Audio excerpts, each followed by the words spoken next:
नमस्कार दोस्तों, आपके अपने YouTube चैनल रेलवे क्लासेस के ऑफिशियल चैनल में आपका स्वागत है। मैं दिलीप राठौर आपके लिए लेकर आया हूं एक शानदार सीरीज।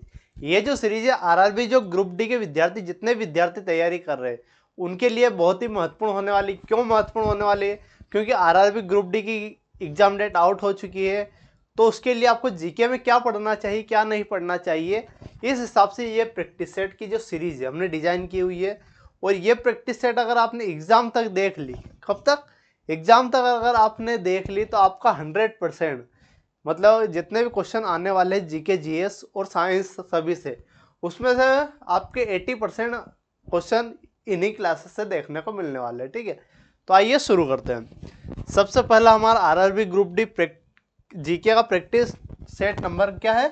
फर्स्ट है। ये आपको याद रखना। कौन सा भाई साहब? प्रैक्टिस सेट नंबर आपका पहला होने वाला है, तो इसका विशेष ध्यान रखना आपको। अब क्या है, इसमें एग्जाम प्रिपरेशन, मॉक क्वेश्चन और फ्री प्रैक्टिस आपको मिलने वाली। अब ये लाइन आपको दिख रही होगी, हर सवाल आपकी सफलता कुंजी। मतलब जितने भी क्वेश्चन जो लिए हुए वो बहुत ही महत्वपूर्ण क्वेश्चन होने वाले हैं।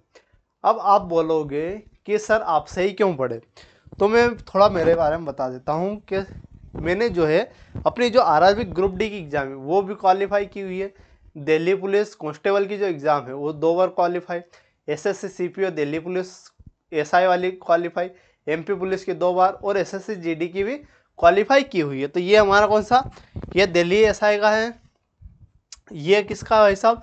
तो ये हमारा आर्म फोर्स। तो ये दिल्ली एसआई मेंस का है आपका। अगला देखते हैं, अगले क्या है? ये एनटीपीसी आरआरबी एनटीपीसी की जो एग्ज़ाम हुई थी, ठीक है, वो क्वालिफाई पिछली वाली।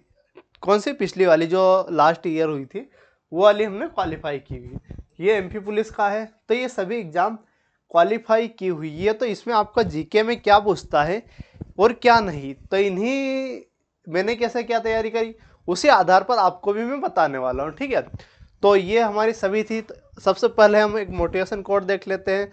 तो स्वामी विवेकानंद जी, क्या स्वामी विवेकानंद जी की बहुत ही महत्वपूर्ण लाइन है, जितना बड़ा संघर्ष होगा जीत भी उतनी शानदार होगी। इसी के साथ हम क्लास शुरू करते हैं। तो आइए हमारे पहले क्वेश्चन की ओर। पहला क्वेश्चन क्या भाई साहब? भारतीय संविधान का निम्नलिखित में से कौन सा अनुच्छेद शिक्षा के अधिकार से का प्रावधान करता है? कौन सा अनुच्छेद आपका शिक्षा के अधिकार का प्रावधान करता है? तो ये क्वेश्चन आपको देखना, शिक्षा के अधिकार का प्रावधान की अगर बात करता है तो अनुच्छेद 21A होने वाला। कौन सा? अनुच्छेद 21A होने वाला।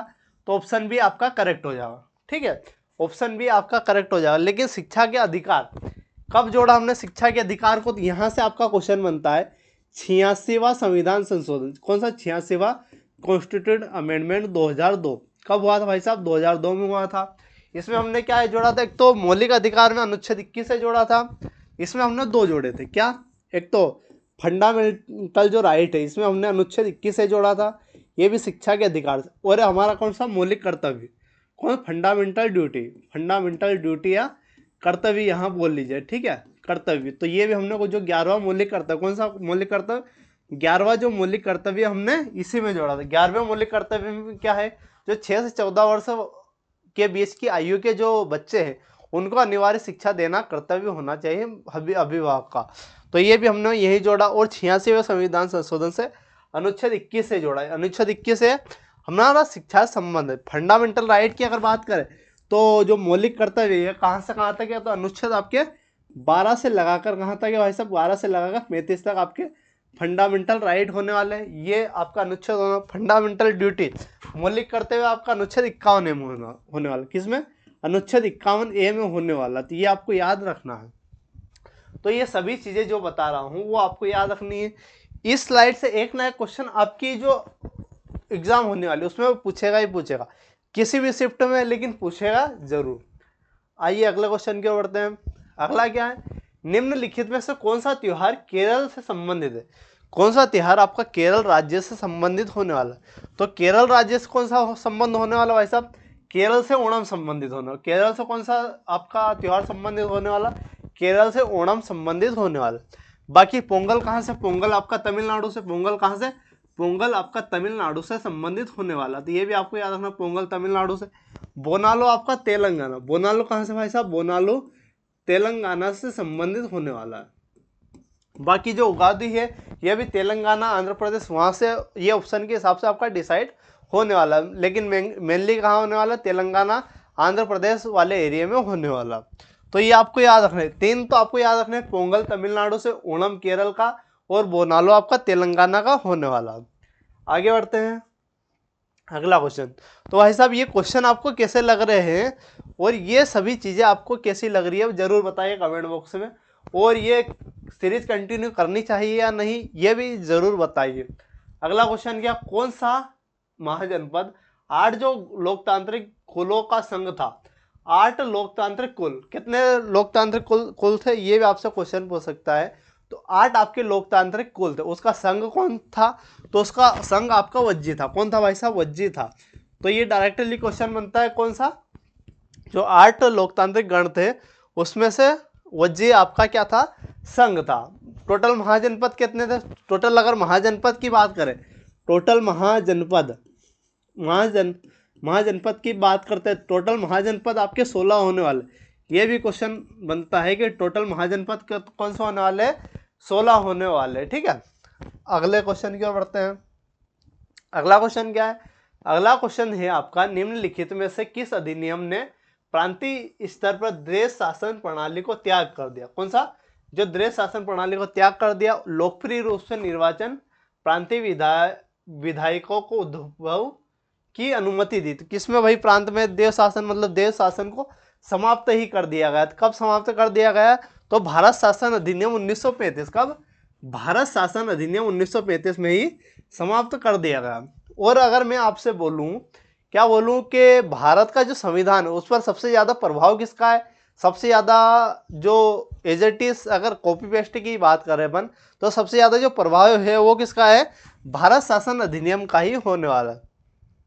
मॉन्टेग्यू चेम्सफोर्ड अधिनियम, तो ये वो अधिनियम था, यहाँ तो क्या 1935 जो भारत शासन अधिनियम यहाँ तो समाप्त कर दिया गया था, लेकिन स्टार्ट कब किया गया था, 1919 में। स्टार्ट कब किया गया था, 1919 में स्टार्ट किया गया। शुरू कब किया गया था, यहाँ से अगर शुरू की पूछता है कि भाई साहब शुरू कब किया प्रांत में, तो वो 1919 में आपका शुरू किया था। ये भी आपको याद रखना है। आगे बढ़ते हैं, अगला क्या है साहब, अल्लारीपू भारत के निम्नलिखित में से किस शास्त्रीय नृत्य का एक नृत्य है। अल्लारीपू और तिल्लाना दो प्रमुख आपके किस भरतनाट्यम के होने वाले हैं। तो शास्त्रीय नृत्य के बारे में इस क्वेश्चन में आपको पूरी डिटेल मिलने वाली, तो इस क्वेश्चन को आपको देखना है। अल्लारीपू और एक तिल्लाना होता है, ये दोनों किसके, भरतनाट्यम के। भरतनाट्यम कहाँ के भाई साहब, भरतनाट्यम तमिलनाडु का। पहली बात किस राज्य की बात करें, तमिलनाडु का होने वाला। ठीक है, इसमें कौन कौन से, इसमें आपका अल्लारीपू, दो प्रमुख भाग होने वाले, कौन से, एक तो अल्लारीपू होने वाला है और एक होने वाला तिल्लाना। और क्या होने वाला, तो तिल्लाना। तो ये दोनों किसी के भाग है भाई साहब, तिल्लाना। ठीक है, अल्लारीपू और तिल्लाना आपके ये भरतनाट्यम के भाग होने वाले। अगला कौन सा, कथकली। कथकली आपका केरल का। कथकली किस राज्य का भाई साहब, कथकली आपका केरल का। केरल का एक और आपका शास्त्रीय नृत्य है मोहिनी अट्टम।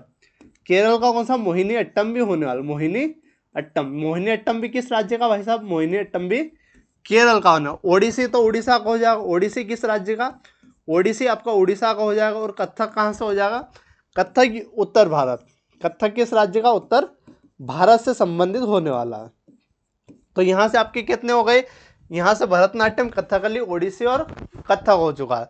मणिपुरी की बात करें, मणिपुरी मणिपुर का। मणिपुरी किस राज्य का भाई साहब, मणिपुरी की अगर बात करता हूँ तो मणिपुरी कहाँ का है, मणिपुरी आपका मणिपुर का होने वाला है, मणिपुर का।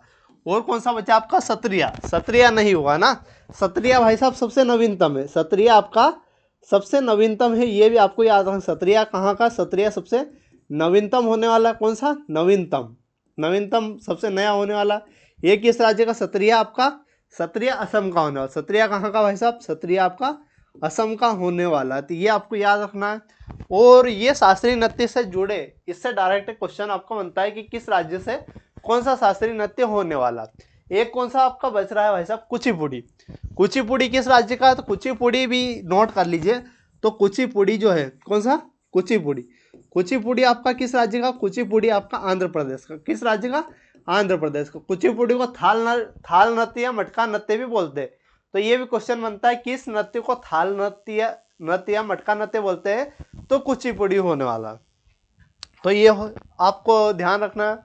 आगे बढ़ते हैं, अगला क्वेश्चन देखिए। 1857 क्या है भाई साहब? 1857 के विद्रोह के दौरान बिहार में क्रांतिकारियों का नेतृत्व किसने किया? जो 1857 की क्रांति हुई थी उसमें बिहार का नेतृत्व किसने किया? तो बिहार का नेतृत्व आपका किसने किया था? बाबू कुंवर सिंह ने। किसने? बाबू कुंवर सिंह। ऑप्शन बी आपका करेक्ट हो जाएगा, बाबू कुंवर सिंह ने बिहार का नेतृत्व किया। महत्वपूर्ण नेतृत्व आपको याद रखने चाहिए। नाना साहब ने कहां से किया था? नाना साहब ने आपका, जो बोल रहा हूं वो आपको ध्यान से सुनना है। तो नाना साहब जो पेशवा थे उन्होंने कानपुर से नेतृत्व किया। झांसी की रानी जो लक्ष्मीबाई है उन्होंने कहां से? झांसी से नेतृत्व किया। तात्या टोपे ने कहां से? तात्या टोपे ने ग्वालियर वाले क्षेत्र से नेतृत्व किया। बहादुर शाह जफर ने दिल्ली से। और जो 1857 की क्रांति थी इसका चिंगारी कहां से जली, मतलब स्टार्ट कहां से हुआ था? जब मंगल पांडे को फांसी दी गई तो उसके बाद आपका स्टार्ट हुआ था। ठीक है, मंगल पांडे ने जब वो चर्बी वाले कारतूस को मुंह से तोड़ने से मना कर दिया और विद्रोह कर दिया तो उसके कारण 1857 की क्रांति का मूल स्वरूप, मतलब जो चिंगारी के रूप में काम किया वो उसी ने किया। तो ये आपको याद रखना है। आगे बढ़ते हैं, अगला क्वेश्चन क्या? हड़प्पा स्थल नदी के तट पर, जो हड़प्पा स्थल है कौन सा भाई साहब? हड़प्पा स्थल है किस नदी के तट पर होने वाला? तो हड़प्पा स्थल की अगर बात करें तो रावी नदी के तट पर होने वाला। किस नदी के तट पर? रावी नदी के तट पर आपका हड़प्पा स्थल होने वाला। अब हड़प्पा स्थल के बारे में दो तीन बातें आपको याद रखनी। इसकी खोज 1921 में हुई। कहाँ हुई? 1921 में। किसने करी? दयाराम साहनी ने। किसने करी भाई साहब? दयाराम साहनी ने। दयाराम साहनी साहब ने किसकी खोज करी? हड़प्पा जो स्थल है इसकी खोज 1921 में दयाराम साहनी ने करी। वर्तमान में आपका ये कहाँ होने वाला? वर्तमान में पाकिस्तान में होने वाला। कहाँ? पाकिस्तान में। हड़प्पा स्थल कहाँ होने वाला? आपका पाकिस्तान में होने वाला। ये तीन बातें आपको याद रखनी है। एक आपका सिंधु नदी के तट पर कौन सा? मोहनजोदड़ो है। कौन सा होने वाला? मोहनजोदड़ो। ठीक है, मोहनजोदड़ो ये भी आपको याद रखना। तो मोहनजोदड़ो कहाँ? ये भी वर्तमान में पाकिस्तान। वर्तमान में कहाँ भाई साहब? पाकिस्तान में होने वाले सिंधु नदी के तट पर है। और इसकी खोज कब हुई थी? इसकी खोज 1922 में। कब हुई थी? 1922 में। राखलदास बनर्जी साहब, राखलदास बनर्जी ने इसकी खोज करी थी। तो ये दोनों आपको याद रखना बहुत ही महत्वपूर्ण है। हड़प्पा स्थल की खोज 1921 में दयाराम साहनी, रावी नदी के तट पर। मोहनजोदड़ो जो होने वाला सिंधु नदी के तट पर 1922 में खोज, राखलदास बनर्जी ने इसकी खोज करी थी। ये आपको याद रखना है। तो जितने भी फैक्ट मैं बता रहा हूं उनको आपको ध्यान से देखना है और अच्छे से समझना है। आगे बढ़ते हैं, निम्नलिखित में किस एल्बम को ग्रैमी अवार्ड 2024 में एल्बम ऑफ द ईयर से सम्मानित किया गया? एल्बम ऑफ द ईयर के रूप में सम्मानित किया गया है। 2024 की बात हो रही है। ये अवार्ड 2024 के, लेकिन मिले कब है? 2025 जनवरी के समथिंग मिलते हैं। ठीक है, तो 2024 में ये मिला है album of the year. Grammy award में किसको मिला है? टेलर स्विफ्ट को मिला है मिडनाइट के लिए। 2025 के अवार्ड नहीं दिए गए। जो 2024 के अवार्ड है वो 2025 में दिए गए। ठीक है, और 2025 के अवार्ड कब दिए जाएंगे? 2026 में। तो ये 2024 साल आपको याद रखना है। तो एल्बम ऑफ द ईयर किसको? टेलर स्विफ्ट मिडनाइट को मिला है। ठीक है, आगे बढ़ते हैं। अगला क्वेश्चन है 2025 कि कौन सा? 2025 में मानव विकास रिपोर्ट में मानव विकास सूचकांक HDI में कौन सा देश शीर्ष पर? जो HDI होने वाला मानव विकास सूचकांक है इसमें शीर्ष पर देश कौन सा होने वाला? हाईएस्ट कौन सा देश होने वाला? हाईएस्ट रैंक आपकी आइसलैंड की होने वाली। भारत की रैंक क्या है भाई साहब? तो भारत की रैंक आपको याद रखनी है। भारत की रैंक कितनी है? भारत की रैंक 130वीं है। कौन सी है? 130वीं है। तो 130वीं भारत की रैंक भी याद रखनी है। और फर्स्ट पर कौन है? आइसलैंड है। तो ये भी आपको याद रखना है। आगे बढ़ते हैं, अगला क्या? प्रति व्यक्ति आय उस देश के एक व्यक्ति द्वारा अर्जित औसत के रूप में निरूपित करता। तो प्रति व्यक्ति आय की बात करा तो ये आय के स्वरूप निकलेगा, आय के में लिख लेगा। ठीक है, आगे बढ़ते हैं। अगला क्या है? निम्नलिखित में से, अगला क्वेश्चन आपको ध्यान से देखना है। निम्नलिखित में से किस नेता ने वित्तीय संकट के समय कर में वृद्धि के खिलाफ भारतीय स्वतंत्रता संग्राम की एक घटना बारदोली सत्याग्रह का नेतृत्व किया? कौन से सत्याग्रह भाई साहब? बारदोली सत्याग्रह का नेतृत्व किसने किया? बारदोली सत्याग्रह का नेतृत्व आपके सरदार वल्लभ भाई पटेल ने किया। किसने? सरदार वल्लभ भाई पटेल ने किया बारदोली सत्याग्रह का नेतृत्व। और बारडोली सत्याग्रह में ही किसको, इनको सरदार की उपाधि कब मिली, सरदार की उपाधि यही मिली, सरदार की जो उपाधि, सरदार की उपाधि कहाँ मिली, तो बारडोली जो सत्याग्रह में ही इनको क्या मिली, सरदार की उपाधि मिली। वल्लभ भाई पटेल को सरदार की उपाधि बारडोली सत्याग्रह में ही मिली थी, ये आपको याद रखना है, ठीक है। सरदार वल्लभ भाई पटेल की अगर बात करें तो इनकी एक महत्वपूर्ण स्टेचू है, कौन सी एक महत्वपूर्ण स्टेचू, विश्व की सबसे ऊंची स्टेचू सरदार वल्लभ भाई पटेल साहब की होने वाली, ये कहाँ है, कितने मीटर की, 182 मीटर की, 182 मीटर की।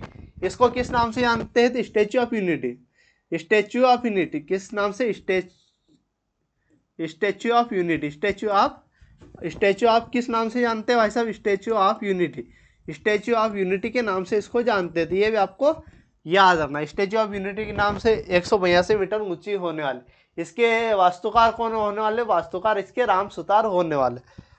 अगला क्वेश्चन देखते हैं। अगला क्वेश्चन क्या है आपका, चक्रवात, चक्रवात से संबंधित होने वाला है। चक्रवात को दुनिया में अलग अलग हिस्सों में अलग अलग नामों से जाना जाता है।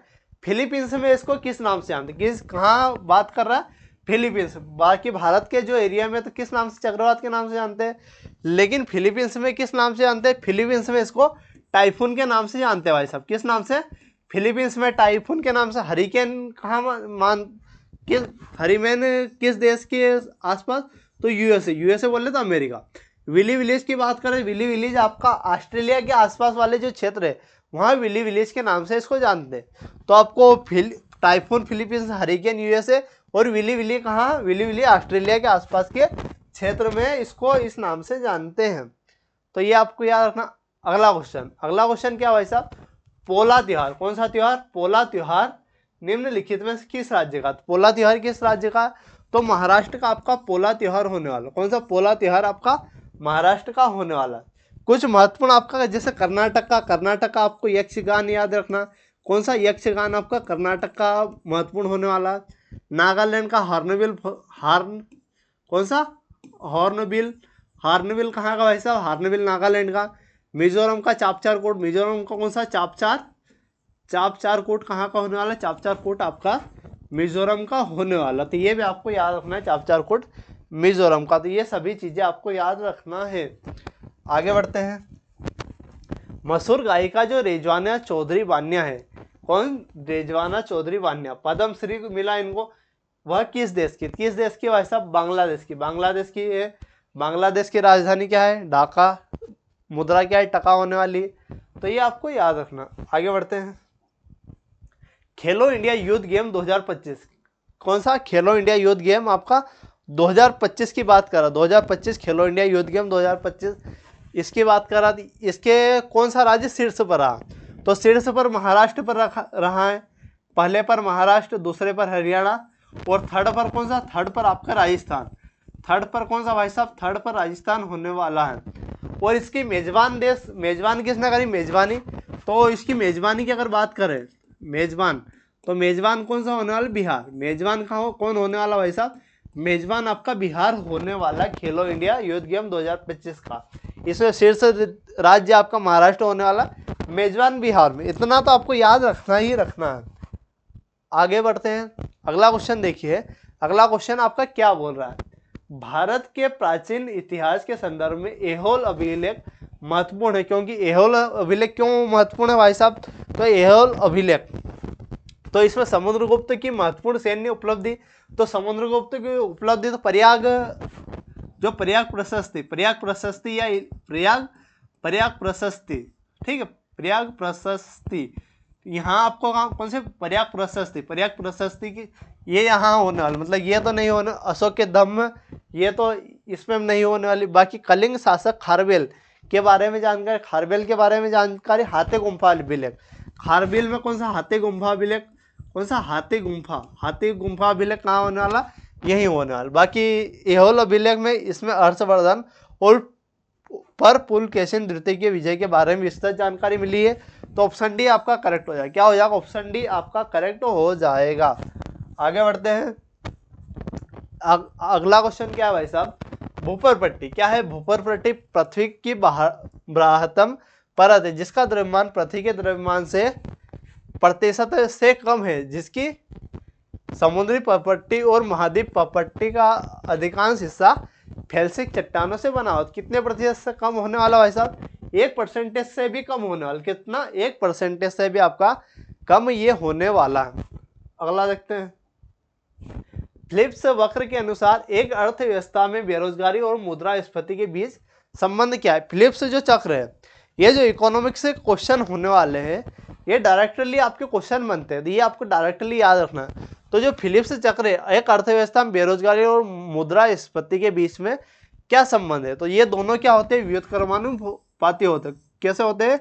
व्युत्क्रमानुपाती होते हैं। अगर बेरोजगारी बढ़ेगी तो मुद्रास्फीति कम होगी, ठीक है, मुद्रास्फीति बढ़ेगी तो बेरोजगारी कम होगी, ठीक है। तो इस प्रकार से आपका होने वाला है। अगला देखते हैं। स्वच्छ भारत अभियान ग्रामीण के लिए कौन सा मंत्रालय जिम्मेदार? स्वच्छ भारत अभियान ग्रामीण की बात कर रहा था, यहाँ कौन सा मंत्रालय जिम्मेदार होने वाला भाई साहब? तो यहाँ आपका जल शक्ति मंत्रालय और कौन सा? स्वच्छता विभाग जिम्मेदार होने वाला है। अगला देखते हैं। अगला क्वेश्चन क्या है? भारतीय संविधान में स्वतंत्रता, समानता और बंधुत्व का आदर्श वाक्य किस देश से लिए है? तो ये जो शब्द है ये हमने कहाँ से लिए है? तो ये हमने फ्रांसीसी संविधान से लिए।